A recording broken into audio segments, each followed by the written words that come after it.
Your attention span isn't slowly getting worse, it's collapsing, and most people won't realize it until they can't read, think, or focus for even 10 minutes. Especially, you open your phone without thinking. You feel busy all day, but finish nothing. That's not laziness, that's attention fragmentation.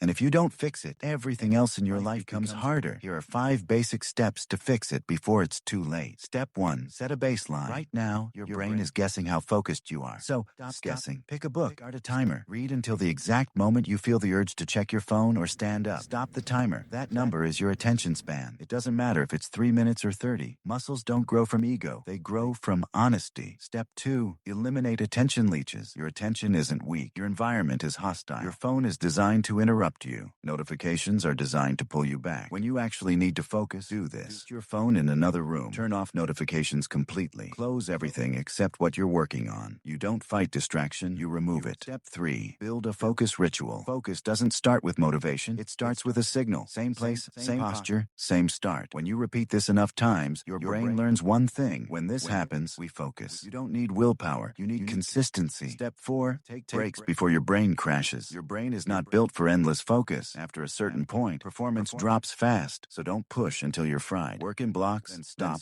walk, stretch, breathe. Don't destroy productivity.